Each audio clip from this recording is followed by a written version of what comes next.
ABN news சேனலுக்காக செய்தி வாசிப்பாளர் சாந்தி சிவா. திருவள்ளூர் மாவட்டம் திருத்தணி நகரம் அகூர் பள்ளிப்பட்டு ஒன்றியத்தில் பாண்டரவேடு, கீழப்பூடி, மேலப்பூடி, குமாராஜிப்பேட்டை, பள்ளிப்பட்டு, மேல்பொதட்டூர், பெருமாநல்லூர் உட்பட 11 கிராமங்களில் கொண்டாரெட்டி சமுதாயத்தைச் சேர்ந்த 5000த்திற்கும் மேற்பட்ட மக்கள் வசித்து வருகின்றனர்.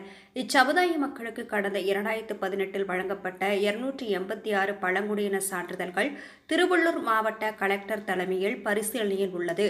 அதிகாரிகள் கேட்ட 11 வகையான ஆவணங்கள் சமர்ப்பிக்கப்பட்டது. இருப்பினும் பழங்குடியின சான்றுகள் வழங்குவதில் தொடர்ந்து பரிசீலனையில் உள்ளதால் பள்ளி, கல்லூரி மாணவர்களுக்கு ஜாதி சான்றிதழ் கிடைக்காமல் அவதிப்பட்டு வருகின்றனர்.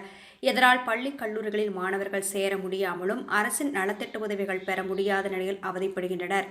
இந்நிலையில் அச்சமூகத்தின் நலசங்கம் சார்பில் பள்ளிப்பட்டு அருகே பாண்டரவேடு கிராமத்தில் ஆலோசனைக் கூட்டம் நேற்று நடைபெற்றது. இதில் 11 கிராமங்களைச் சேர்ந்த 200க்கும் மேற்பட்ட அந்த சமுதாய மக்கள் பங்கேற்று ஜாதி சான்றிதழ் பரிசீலனை பெயரில் தொடர்ந்து காலதாமதப்படுத்துவதை கண்டித்து நாடாளுமன்ற தேர்தல் புறக்கணிப்பதாக தீர்மானம் நிறைவேற்றினர். இந்நிலையில் அச்சமுதாய மக்கள் தேர்தல் புறக்கணிப்பு தீர்மானத்தை தொடர்ந்து தாம்பரம் மாநகராட்சி துணை மேயர் காமராஜ், பள்ளிப்பட்டு வடக்கு ஒன்றிய திமுக செயலாளர் CJ சீனிவாசன், ஒன்றிய கவுன்சிலர் முத்து, முன்னாள் ஒன்றிய செயலாளர் திருமலை லோகநாதன் ஆகியோர் பாண்டரவேடு சென்று கொண்டாரெட்டி நலசங்க நிர்வாகிகளிடம் பேச்சுவார்த்தையில் ஈடுபட்டனர். பழங்குடியின சான்று கிடைக்க அரசின் கவனத்திற்கு கொண்டு சென்று நடவடிக்கை எடுக்கப்படும் என உறுதி கூறினர்.